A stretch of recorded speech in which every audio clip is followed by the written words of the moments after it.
Hello everyone, welcome back to my YouTube channel Aarti Singh sociology में आप सभी का स्वागत है। और आज हम लेकर आए हैं कक्षा 11th सोशोलॉजी एनसीईआरटी से। जो 11th क्लास की जो एनसीईआरटी है सोशोलॉजी की, वो इतने डिफ़िकल्ट है कि उसमें अच्छा इंसान को वे हिंदी मतलब सोशोलॉजी समाजशास्त्र वो समझ में नहीं आता है। तो हम इसको आज आसान भाषा में और आसान ट्रिक से समझते हैं।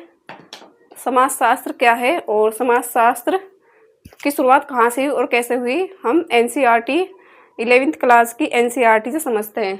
तो अब हम जानते हैं समाज क्या है। इस जो हमारा टॉपिक है वो है समाजशास्त्र एवं समाज। तो समाजशास्त्र एवं समाज को पहले हम समाज क्या है हम इसके बारे में जानते हैं। टॉपिक है हमारा समाज क्या है। अब ये टॉपिक है हमारा समाज क्या है।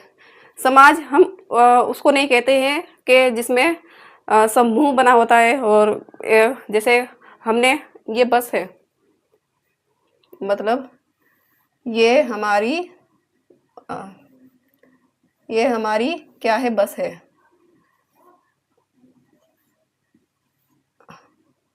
मतलब आप इसमें और इसमें सभी क्या है, इसमें सभी बैठे हैं, सभी व्यक्ति इसमें बैठे हैं। तो इस बस में यहाँ पे जो व्यक्ति खड़े हैं, यहाँ पे जो व्यक्ति, बहुत सारे व्यक्ति यहाँ पे खड़े हैं, मतलब यहाँ पे व्यक्तियों की भीड़ लगी हुई है। यहाँ पे व्यक्तियों की भीड़ लगी है, काफी व्यक्ति यहाँ पे बस की वेट में खड़े हैं। आप ये मत समझना कि बस कैसे बनाई, ये समझाने का तरीका है, तो आप इसे समझ लेना। ये यहाँ पे भीड़ लगी हुई है, तो हम क्या इसको समाज बोलेंगे? नहीं बोल सकते इसको समाज, क्योंकि यहाँ पे सभी जो व्यक्ति है ये सब अनजान व्यक्ति है।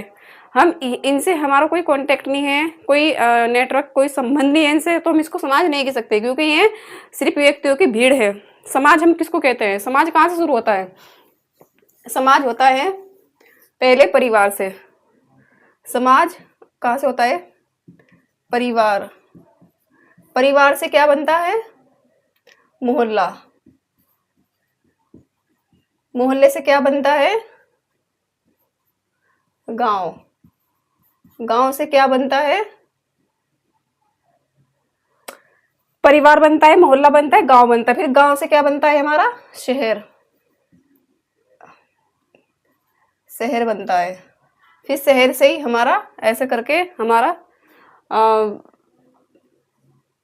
ऐसे करके समाज का क्या बनता है? समाज का विकास होता है। तो हम परिवार जो है, हमारे परिवार से हमारा संबंध है, क्योंकि परिवार से हमारी जो तालमेल, जो बातचीत होती है वो हमारे परिवार से होती है। फिर हमारे मोहल्ले से होती है, और फिर गांव। गांव जो मतलब मोहल्ले से मिला के, परिवार से मिला के जो हमारा पूरे गांव का जो विकास होता है वो परिवार से होता है। वो फिर शहर बनता है, फिर शहर से हमारा क्या होगा? समाज का निर्माण होगा, समाज बनेगा। तो समाज हम उसको कहते हैं, जैसे आपने एक मकड़ी देखी है, मकड़ी, ये मकड़ी का जाल है।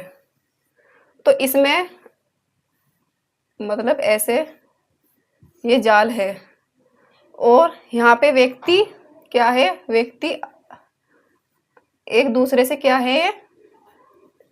संबंध में है। एक व्यक्ति एक दूसरे से यहाँ पे संबंध में है। तो यहाँ पे ये एक दूसरे से संबंध में है। तो यहाँ पे ये जाल है, और यहाँ व्यक्ति एक दूसरे के संबंध में है। तो इसको क्या कहेंगे? हम समाज कहेंगे। और समाज को सामाजिक संबंधों का जाल है। ये किसने कहा है? सामाजिक संबंधों का जाल है। सामाजिक संबंधों का जाल है, ये कहा है मैकाइवर एवं पेज ने। मैकाइवर एवं पेज ने।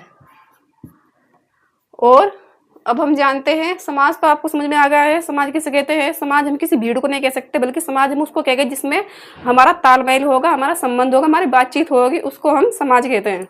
समाज हम भीड़ को नहीं कहते हैं।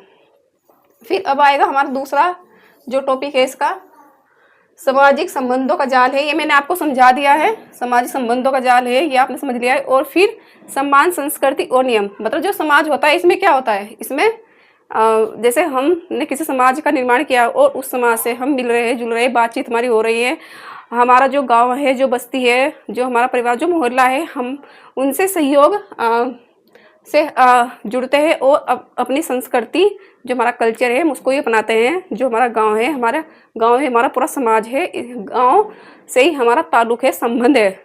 और जो हमारा कल्चर है, मतलब गांव है जो, उसमें जो कल्चर है उसको ही व्यक्ति फॉलो करते हैं।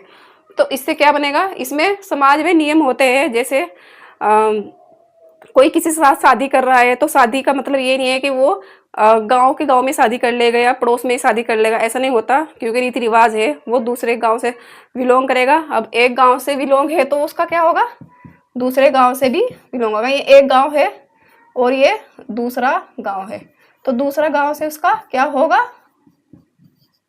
जुड़ाव होगा, उसका दूसरे गांव से जुड़ाव होगा।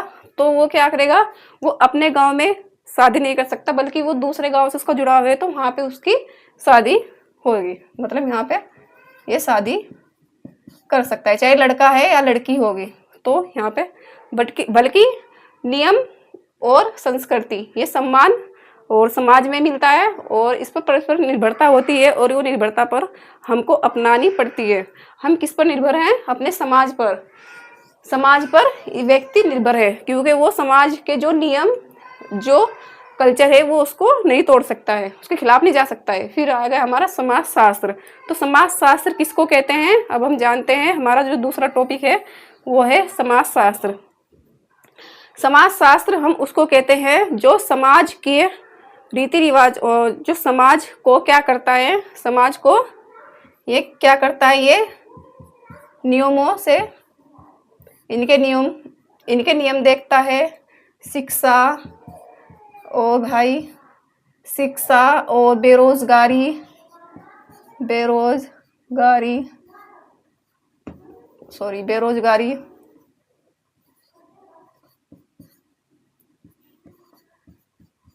बेरोजगारी कितनी है समाज में, और भाई इसमें कितना मतलब कोई भेदभाव। तो सब समाज शास्त्र क्या है, वो समाज का एक क्या है, एक व्यक्ति है जो सभी समाज के नियम, कानून, संस्कृति और सब चीज को क्या करता है, वो देखता है कि समाज में क्या व्यक्ति को शिक्षा मिल रही है, क्या व्यक्ति नियम अपना रही है, क्या बेरोजगारी में कम ज्यादा बढ़ोतरी हो रही है, क्या सभी व्यक्ति बेरोजगार है।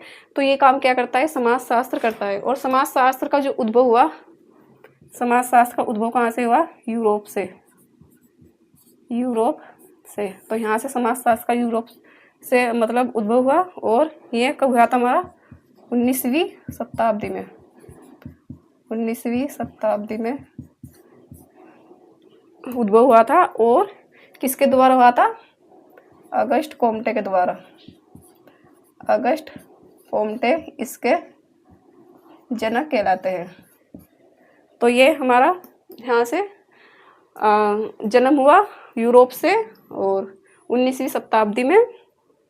और फिर जो इसका विकास हुआ, समाज शास्त्र का उद्भव हुआ, ये हुआ हमारा अमेरिका में येल विश्वविद्यालय से।